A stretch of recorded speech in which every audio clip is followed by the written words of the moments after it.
Bonjour à vous, bienvenue à cette vidéo numéro 57. Nous en sommes au 10e jour des attributs divins. Et donc, les attributs divins que je vous présente aujourd'hui, ce sont deux mots qui approchent un concept plus global. Alors, le premier mot, c'est la vision profonde. Donc, nous allons activer le point de la vision profonde qui est une manière vraiment de voir la réalité en cherchant en fait ce qu'il y a derrière le monde des apparences. Donc la vision profonde, c'est voir à travers, voir en dessous, voir plus loin dans le temps, au-delà de quelque chose, hein. C'est-à-dire, par exemple, pour un événement, eh bien, je ne sais pas, vous projetez un voyage quelque part dans quelques mois, eh bien, vous allez aller regarder avec votre vision profonde pour finalement imaginer et, et élaborer le trajet que vous voulez faire. Vous allez aller jeter un coup d'œil aux hôtels, au train, voyez, aux liaisons intérieures, le prix du taxi, etc., etc. Voilà, donc une vision profonde, c'est d'aller regarder quelque chose et d'aller creuser finalement pour commencer à développer ce projet. Donc là, c'est dans le cas d'un projet, mais la vision profonde, voilà, ça peut être dans n'importe quoi. Ça peut être sur vous-même, par exemple. D'appliquer la vision profonde sur vous-même, eh bien, ça devient de l'introspection. Vous allez aller regarder, repenser à vos comportements, à tous les événements qui se sont passés avec telle personne ou dans tel contexte, etc. Et puis vous allez réfléchir, hein, une vision profonde. Elle cherche des informations. Et en même temps, elle réfléchit, elle cherche à faire des liens, à organiser finalement une cohérence dans la profondeur de la vision, etc., etc. Vous voyez l'idée. Une vision profonde donc. Et la deuxième carte que je vais vous montrer, d'ailleurs, je vais vous montrer tout de suite, voilà, ça c'est la vision profonde. Vous voyez? Donc, la vision profonde, là, il y a vraiment, on voit au loin, alors on va essayer de ne pas avoir le reflet de la caméra, voilà. Euh, hop, voilà.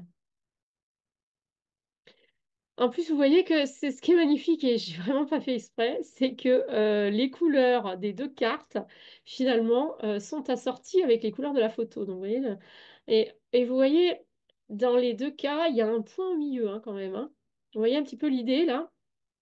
Donc, la première carte, comme je vous disais, c'est la vision profonde.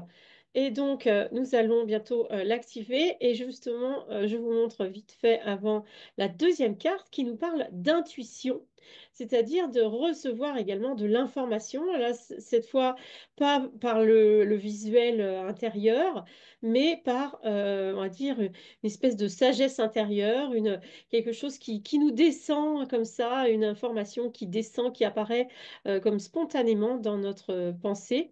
Et donc, qu'est-ce qui relie ces deux concepts, ces deux cartes, ces deux mots, ces deux idées? Eh bien, ce sont l'idée de clairvoyance, d'anticipation et donc de voyance au-delà du visible.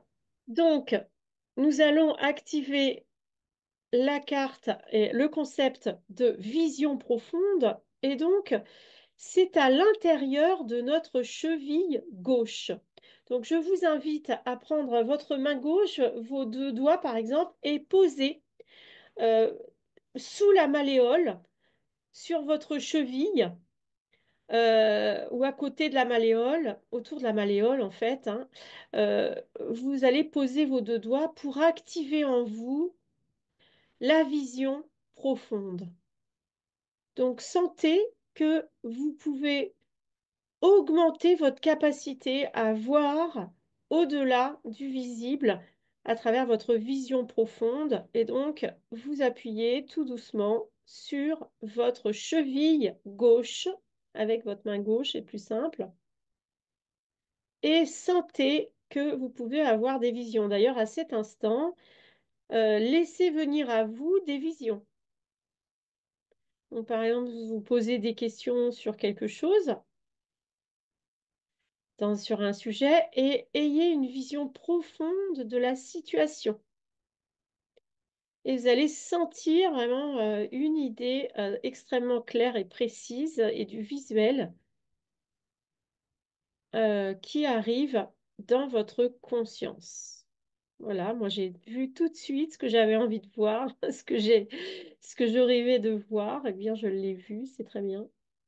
Voilà, alors vous allez dire, oui, mais alors si on regarde ce qu'on a envie de voir, c'est pas vraiment de la vision. C'est pas vrai du tout de penser ça, parce que Grabovoi explique que finalement, le futur, il est fait à partir de nos aspirations, des souhaits de notre âme.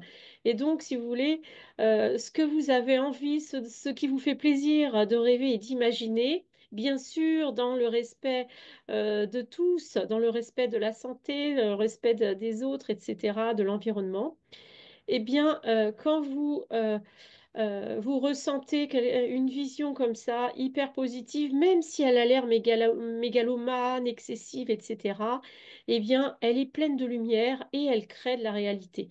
Alors, ça ne veut pas dire que ça va arriver exactement comme vous l'avez vu, mais ce qui est sûr, c'est qu'en faisant ça, vous influencez votre futur dans cette direction. Et donc ça, c'est très important. Donc partez vraiment des souhaits de votre âme, à ne pas confondre bien sûr avec les caprices de l'ego, par exemple, ou les lubies de l'ego qui peuvent être égoïstes, qui peuvent faire du tort à d'autres personnes, ou des choses comme ça. Là, on est vraiment dans les souhaits de l'âme, c'est-à-dire des souhaits qui sont bénéfiques pour vous, pour les autres, pour le monde entier, pour l'environnement. Et quand il y a des situations qui peuvent être je sais pas, conflictuel par exemple. Euh, je sais pas, j'ai n'importe quoi ce qui vient de me passer par la tête là. Par exemple, il y a un poste dans votre entreprise et puis vous voulez ce poste qui se libère quoi. Et vous voulez ce poste et puis il y a un collègue à vous qui le veut aussi. Donc vous allez me dire, bah oui, les deux veulent cette promotion, les deux veulent ce poste. Donc il va forcément y avoir quelqu'un qui va être choisi et l'autre pas. Alors déjà, première chose. Peut-être pas, c'est-à-dire que ça pourrait très bien être demi-temps, pourquoi pas. Donc c'est une idée qui peut être soufflée, ça, pour le bien de tous, mais pas forcément. Ça peut être aussi que vous allez vous rendre compte qu'en fait, il y a un truc encore mieux pour vous, quelque part, qui vous attend. Peut-être que du coup, ça va vous énerver de ne pas avoir ce poste. Vous allez changer de travail, vous allez trouver quelque chose de 10 fois mieux. Ou l'autre personne, pareil, en fait, elle n'était pas faite pour ce job. Et il y a un autre job qui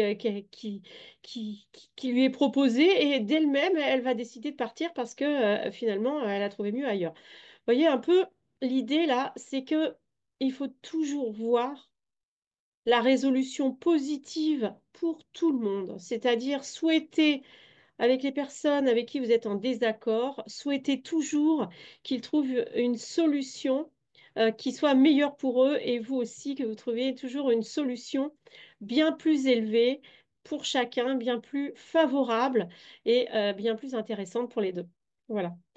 Donc, on a assez activé cette vision profonde dans notre cheville gauche, en dessous de notre cheville gauche. Et maintenant, nous allons activer notre intuition. Donc là, je mets dans ma main gauche puisque c'est un point qui se trouve à droite sous notre genou. Alors, vous vous souvenez que l'autre fois, on avait activé de l'autre côté le point sous le genou gauche. Là, nous sommes sous le genou droit, hein. Et donc, c'était sous le genou gauche, c'était la pureté. Peut-être vous vous en souvenez, vous pouvez peut-être réactiver en même temps la pureté. Et donc, sous le genou droit, vous avez l'attribut divin de l'intuition. Donc, comme je vous le disais tout à l'heure, l'intuition, comme la vision profonde, cherche finalement à capter de l'information, à capter de l'information comme ça, de manière, on va dire, spontanée.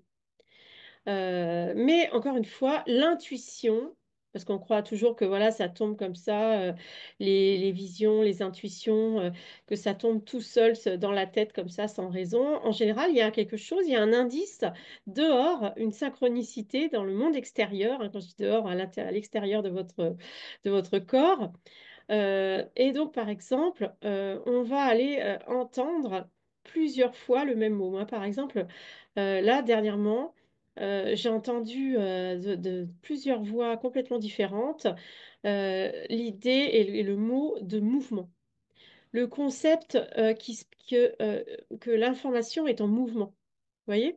Donc, je ne vais pas vous donner les détails de cette histoire, mais si vous voulez, ce que je ressens là, euh, en ayant ressenti déjà l'intuition, parce que peut-être vous l'avez vu, mais j'ai utilisé ce mot dans une de mes vidéos précédentes avec le mouvement de l'amour.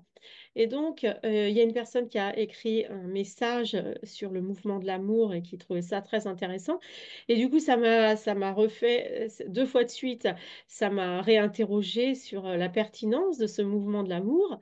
Et là, j'ai reçu une vidéo là ce matin qui me parlait également de mouvement de l'être profond, etc.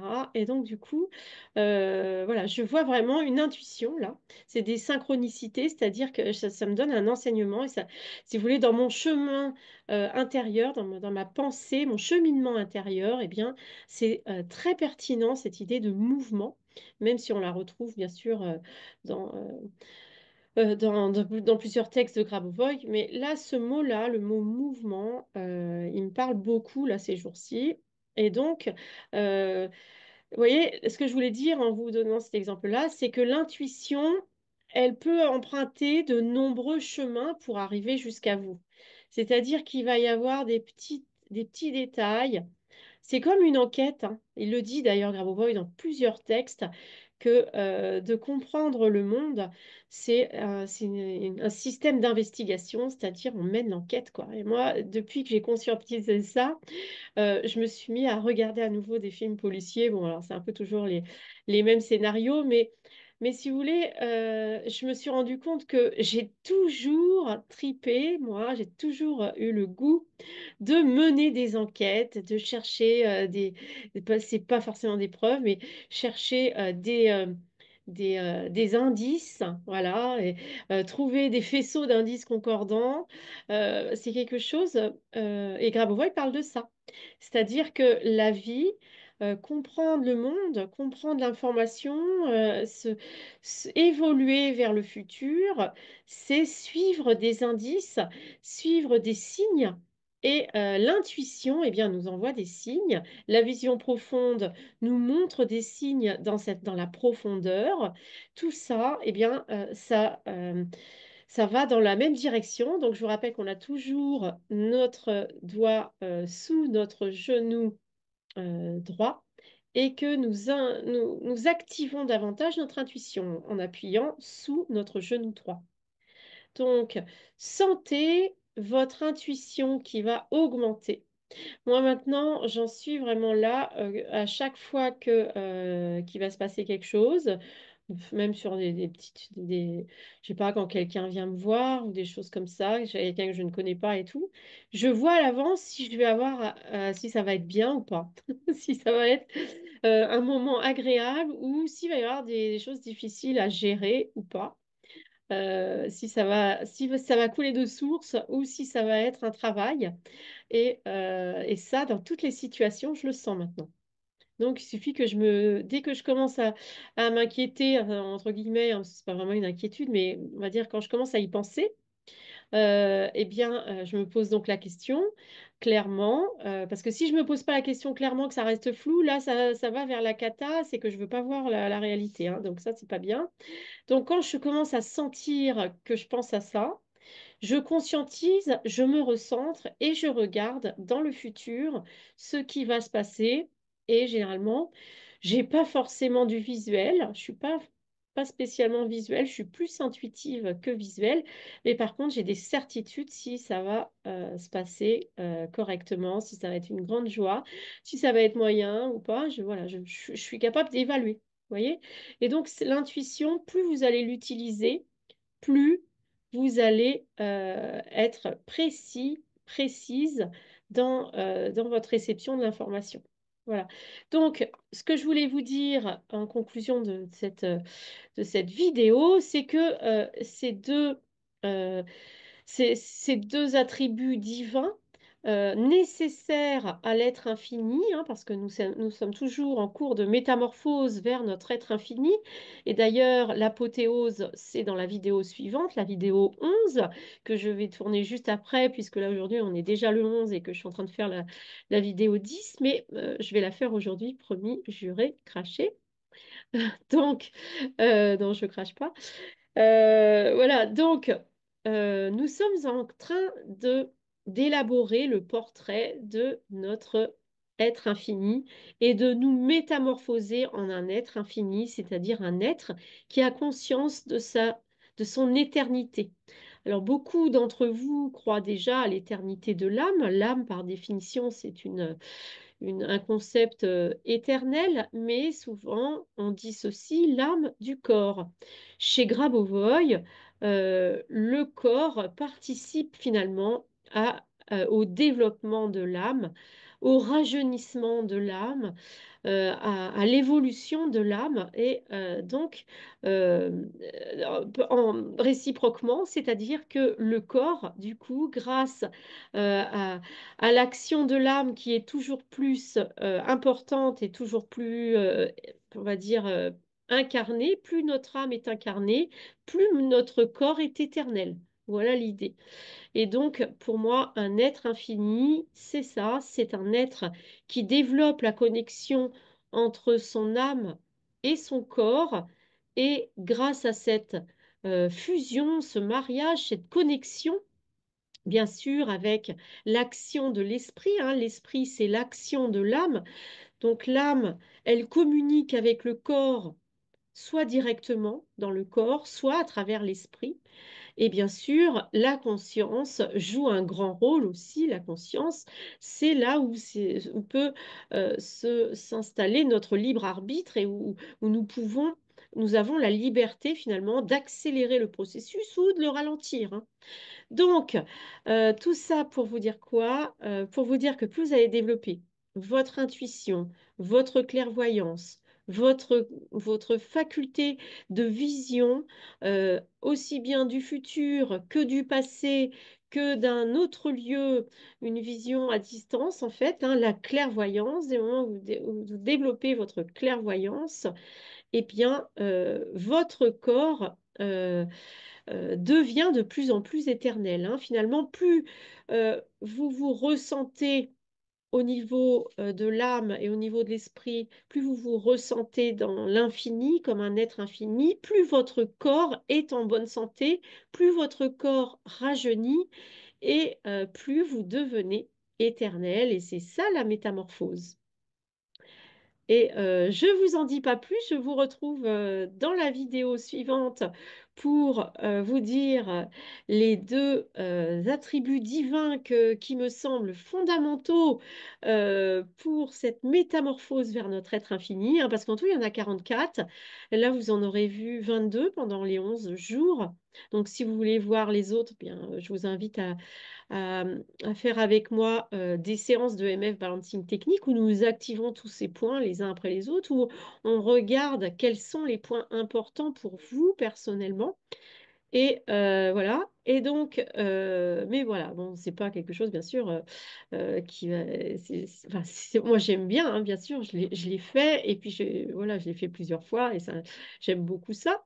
Si vous voulez, je pense que devenir un être infini, un être éternel, ça va nous permettre d'avoir le temps de développer notre divinité, et je pense qu'on a tous on va tous vers un être infini divin, unique, avec différents attributs divins. On n'aura pas tous les mêmes attributs. Il va y avoir des spécialistes de la communication, des spécialistes de la pureté ou des spécialistes de l'intuition, hein.